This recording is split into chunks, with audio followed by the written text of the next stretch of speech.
What's going on, y'all? It's Cone back here again today with another video, and today I'm going to be giving you 5 of my most impressive and 5 of my most disappointing players through these first few weeks of the NBA season.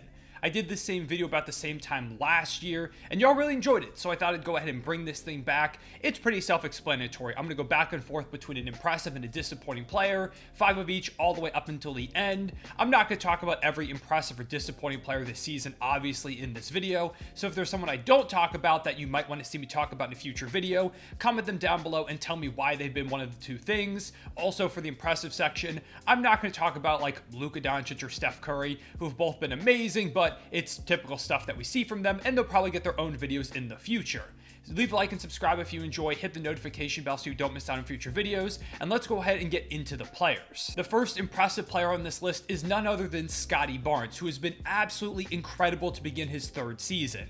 He's putting up 22.6 points per game, 9.9 rebounds, 5.9 assists, with just over a steal, 2 blocks per game, shooting a really efficient 52.6% from the field, 39.3% from deep, and 83.3% from the line. He's taking the leap that a lot of people expected from him last season, and when he didn't take this leap last year, there were a lot of people very quick to call him a bust, and now he's making those people look like fools. Scottie has been incredible. He's locking up defensively like we've seen him do for a majority of his early career, but he's also playmaking at a high level. He's doing a great job in that point forward type role that he got a lot of reps at last season, and it seems like it's translating now. He's making good decisions, he's creating shots for others consistently, while also now creating shots for himself at a much higher level than he's ever done in the past. He's knocking down pull-up mid-range jumpers. He's using his size and his length to just back guys down in the paint, dunk over them, finish at the rim. He's knocking down threes that he's stepping into in rhythm off the dribble. It's insane how good Scottie has gotten in just the span of a single offseason. It feels like he's becoming that franchise building block type player that the Raptors refused to include in any trade negotiations over the past couple of years. He's been the Raptors' most consistent player pretty easily so far this season. If the MIP race was wrapping up today, Scottie Barnes would be one of the top contenders. And if February rolls around, he's still playing like this, he has to be on the All-Star team. The first disappointing player for me on this list is none other than Austin Reeves. Reeves really broke out in the second half of last season, becoming the Lakers' consistent third option behind LeBron and Anthony Davis, getting to the line consistently, knocking down shots at a high level. He was a big reason why they were able to make that run into the play-in tournament and eventually make the Western Conference Finals. So coming into this season after getting a decent payday, a lot of people thought that, hey, Reeves could be in for a jump, become a most improved player type of guy, become maybe even a fringe all-star. Now, me personally, I didn't have those expectations, but I did think he'd have a pretty good year, and instead, he's really struggled. Just 12.5 points per game, 4 boards, 3.2 assists, while shooting under 40% from the field and under 30% from 3. He's just really struggled to find any consistent rhythm. He's not knocking down the shots we saw him hit last year. It feels like he's still trying to figure out when to be aggressive, when to defer to LeBron, AD, D'Lo, the other guys on this roster. He's just still kind of finding his footing, and I believe that he will, but it needs to come sooner than later because this Lakers team is getting great play from LeBron and AD, but because they don't have a lot of consistent options outside of them, the Lakers have a really high ceiling some nights, and then the floor is really low in the meantime. Reeves being that consistent third guy would elevate this team, help stabilize them. Hopefully he does come along, but so far, it hasn't really been the case. He did just have his best game of the season against the Magic, so maybe that's a sign of him bouncing back sooner than later. The next impressive player on this list is a guy that I didn't think would be on here at the beginning of the season, and that player is Dillon Brooks. He was the big subject of controversy over the course of the offseason after the Grizzlies said they didn't want anything to do with him, didn't want him back under any circumstance with him heading into free agency, and the Rockets said, okay, we'll take you and sign him to a big-time contract. I didn't love the contract. Most people did it and thought that the Rockets were kind of just spending money to spend it. But so far, he's made them look like geniuses. He's playing the best basketball of his career, playing this typical brand of great but also highly annoying defense for the opposing team. But now he's scoring at a high level and doing it efficiently, putting up 17.8 points per game, 4.4 boards, 2.4 assists, and 1.6 steals, while shooting over 60% from the field, 60% from 3, and knocking down 93% of his free throws. The shot selection has been better. He's playing more in the rhythm of the offense. It feels like he kind of just figured it out. Just play high-level defense, and when you get some shots, knock them down. You don't need to force anything and insert yourself with these really, really infuriating looks. He's been a leader for this team. The antics have toned down a bit. overall, it just feels like this change of scenery might be exactly what Dillon Brooks needed to find the best version of himself. I've been extremely impressed. He's been arguably the Rockets' best player so far alongside Oubre and Şengün, and if he keeps playing like this, his contract goes from one of the worst of the offseason in most people's eyes to an absolute steal. Back over on the disappointing side, we have none other than the biggest acquisition of the offseason in Damian Lillard. He and the Bucks have really just not found a groove whatsoever so far. They haven't been terrible, but they definitely haven't lived up to their expectations. I figured there'd be some growing pains, but it's been a bit more than that. He and Giannis just have not quite figured out how to play alongside each other yet. I haven't liked how Adrian Griffin has used the two stars. Dame is still trying to figure out, hey, when should I be aggressive and demand the ball, which we know at least is in clutch moments where he's been great so far this season, but throughout the rest of the game, it feels like a constant balancing act that they just haven't figured out quite yet. And that's led to Dame putting up just 23 points per game, 4.6 boards, and 4.6 dimes to go with 3.2 turnovers, which is a really rough assist to turnover ratio for a guy like Dame, and he's shooting just 41% from the field and 34% from deep. He just really hasn't found a groove at all so far, and I think that's somewhat to be expected. He's never played with a superstar like Giannis before. Chris Middleton's been in and out of the lineup and playing inconsistently. Adrian Griffin, meanwhile, is trying to instill a new system in this entire team, not just Dame. There's a lot of moving pieces, and eventually, I still believe it'll come along and that the Bucks will be one of the best teams in the league, that Dame will go back to being an all-NBA caliber guard. Just so far, it's been disappointing. Also, something to note is that so far they've been a bottom 6 defense in the league, which I don't think is Dame's fault. Losing Jrue Holiday is an impact on that, but it is certainly to keep in mind because in the past, with them being a good defense, the acquisition of Dame made a lot of sense, and it felt like, hey, they can still hold up even though they lost Jrue in exchange for Dame, who's never been a great defender.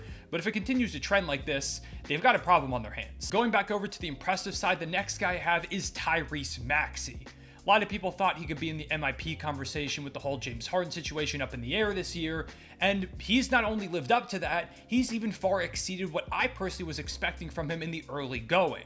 Through these first 5-6 games that the Sixers have played, he's putting up 26.2 points per game, 5.2 rebounds, 6.6 assists with just 1.4 turnovers while shooting 49% from the field, 47% from deep, and 93% from the line. He's been absolutely stellar, scoring at the high level efficiency that he really has over his whole career, knocking down threes, hitting them off the dribble, catch and shoot, using his blazing speed to attack the basket, get defenders off balance. It feels like his bag is deeper than ever. It really feels like Maxey is having that all-star breakout season at the exact perfect time for the Sixers. Part of the reason why I personally feel like they traded Harden so early in the season is because of this beginning of the year Maxey breakout, where he looks like he can be that next star guard. They didn't really need James Harden to come back when Maxey is doing stuff like this. The playmaking has been probably my favorite part of his game so far, though. Like I said, 6.6 assists to just 1.4 turnovers. He is playmaking at a high level and really holding on to the ball. If he can continue to develop down that path while scoring at a high level, he's going to end up becoming one of the best offensive guards in the entire Eastern Conference. I love what I've seen from him. Him and Embiid have been one of the league's best duos, alongside a couple of other Sixers like Tobias Harris, and one more guy who we'll talk about a little bit later in this video. I've loved what we've seen from the Sixers so far. I like what they're doing under Nick Nurse, and Maxey has been a big reason why, even winning the first Eastern Conference Player of the Week to begin the season. Sticking in the Eastern Conference, we've got maybe the most disappointing player of the entire season so far, and that's Julius Randle. He's had this weird trend ever since he got to the Knicks, where one year he looks great. He's an all-star, all-NBA caliber player, a building block, and then the next season he just completely forgets how to play basketball. Last year, he was an all-NBA player. The Knicks were a second-round team. And this year, it again feels like he doesn't know how to play anymore, because so far he's had one of the worst starts to a season that I've ever seen from an all-star player. He's putting up 13.7 points per game, 10.5 boards, and 5.2 dimes, which obviously isn't very good, but it doesn't seem like the worst until you look at the shooting percentages, where he is shooting 27% from the field, 22.5% from three, and just 61.8% from the line, while having 2.7 turnovers per game. He has the lowest field goal percentage amongst all players with at least 90 field goal attempts in their first 6 games of a season since someone named Woody Salisbury, who played in 1959. He's shooting the worst percentage over that stretch with that amount of shots since 1959. He's shooting 7% within 3 feet of the basket. It's been absurd, and I don't think Randle's going to keep playing this way the entire year. But if he's having another down season, it's a massive blow to a Knicks team that felt like it could really build off last year's success. And in addition, the body language has been really bad. Against the Bucks, Brunson misses a shot that was kind of tough towards the end of the game. Probably not the best look in the world, but Brunson had 45 points, and Randle continuing to struggle that game as he has this entire season. Like sulked, he slowly walked back on defense, and the Bucks got an and one. Not that it was specifically Randle's fault, but showing no hustle in the end of game scenario against a Bucks team that feels like they could be really good, it's just not promising, especially when you're not playing well. At least hustle, it's been a disaster so far. Like I said, the Knicks have been struggling. They're 2-4 to begin this season, and it feels like if Randle was just playing anywhere similar to his usual level, they could be having a really good start to the year. Again, I think he'll figure it out and eventually be playing decently, but I am getting kind of worried about this trend where it feels like he just doesn't know how to play every other season. Bouncing back over to impressive players, we've got Shaden Sharp.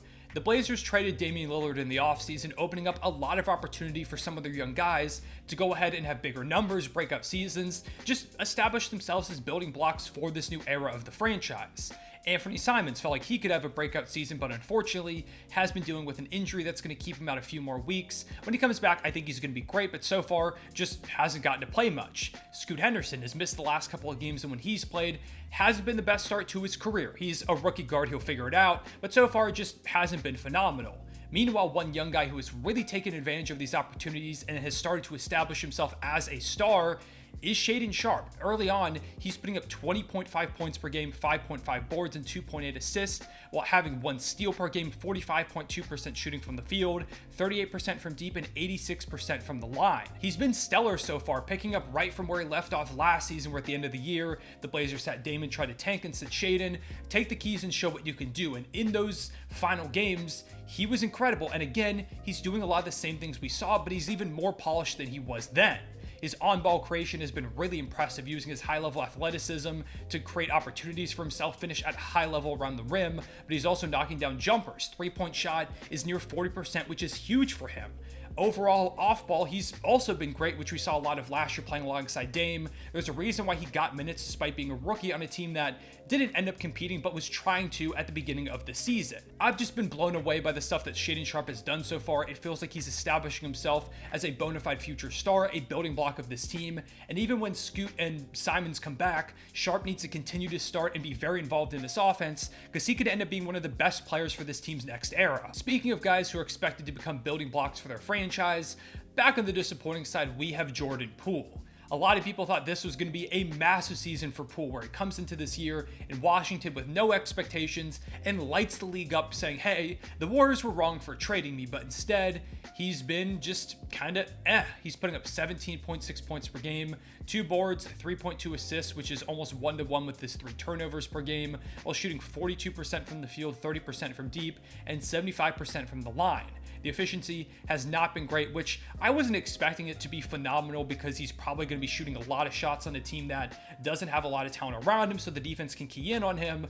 But he also just hasn't been taking that many shots. A lot of the turnovers have been careless, just not really playmaking much out there, and also just some weird plays, like one against the Celtics where he dribbles into the paint, turns around to shoot a 3 over Porzingis, who just blocks it and makes him look silly. It's just been kind of ugly for Washington, who I knew was going to be bad, but I was hoping that at least they'd be the fun type of bad, where Jordan Poole's putting up a bunch of shots, a lot of points, he's having some really fun moments, and it's like, hey, he could still become a star in this league. But instead, I don't know, I was just hoping for something more, which we haven't gotten so far. It could still come along. He's a young player, and it's the early goings of a season for him on a new team, but just disappointed at the moment. Wrapping up the impressive section of this video, I've got one more Sixer for you, and that's Kelly Oubre Jr. Last year, Oubre put up over 20 points per game for a Hornets team that was in desperate need of any offense whatsoever, with LaMelo missing a majority of the season. Was the efficiency really rough? Yeah, it was bad, but even still, Oubre showed that he could be a big-time spark plug, and I thought that would generate at least some level of interest from across the league in free agency. Instead, nobody really wanted him, and he was one of the last big names off the board, signing a minimum deal with the Sixers, where it felt like he finally had a chance to prove that he could contribute to winning in some type of significant role, and so far, he's done exactly that. he's putting up 21 points per game, 4 boards, and 1.4 steals, while shooting 54% from the field, 45% from deep, and almost 90% from the line. He's been unbelievable, whether he's playing on ball, creating for himself, knocking down step back threes, finishing through contact at the rim, a mid-range jumper here and there. He's playing well off of Embiid and Maxey, relocating when Embiid gets doubled and knocking down threes off those passes. He's been playing well off the bench or even starting like he has the last couple of games post-Harden trade. Whatever spot that the Sixers have put Oubre in, he's been incredibly successful. He's looked like maybe the steal of the offseason so far and has given the Sixers a consistent wing scoring presence that it feels like they haven't had in a while. I'm interested to see whether or not he moves back to the bench when those Clippers guys come into town. If you ask me, I think having his production off the bench would be huge, and if he does go back to that role, don't be surprised if Kelly Oubre is the 6th man of the year at the end of the season. And finally, wrapping up the disappointing section and the video, we've got Pascal Siakam. While Scotty Barnes has trended upwards to begin the season, Siakam has trended the other way. He's not putting up terrible stats, 16.7 points per game, 6.2 rebounds, and 4.7 dimes, while shooting 45% from the field, 34.4% from deep, and 76% from the line. Like, it's not bad, but for a player who's been an all-star and all-NBA caliber guy over the past few seasons, it's not phenomenal. Really, it just feels like he's struggling to adapt to this new system that their head coach has in place. The lack of spacing on the team is really rough on Siakam in particular. He's always been a player that thrives the most when guys clear out for him on the three-point line, and now this Raptors team just doesn't have a lot of shooting, so they're packing the paint against him, making it really hard for him to finish at his typical level and get those consistent looks that he has in the past.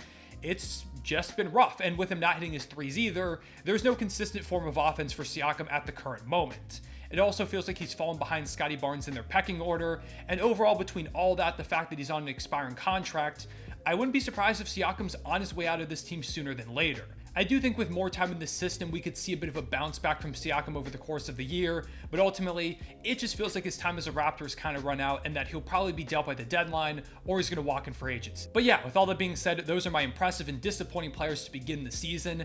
Let me know down below in the comments what players have impressed or disappointed you. What do you think about the guys on this list? And really just what are some of your takeaways in general from this season so far? I love to talk hoops with y'all down below in the comments. Also, leave a like and subscribe if you did enjoy. If you made it to the end here, you probably enjoyed at least a little bit of this video. Hit the notification bell so you don't miss out on future videos. I appreciate y'all watching. I'll see y'all later. Real one, say it back.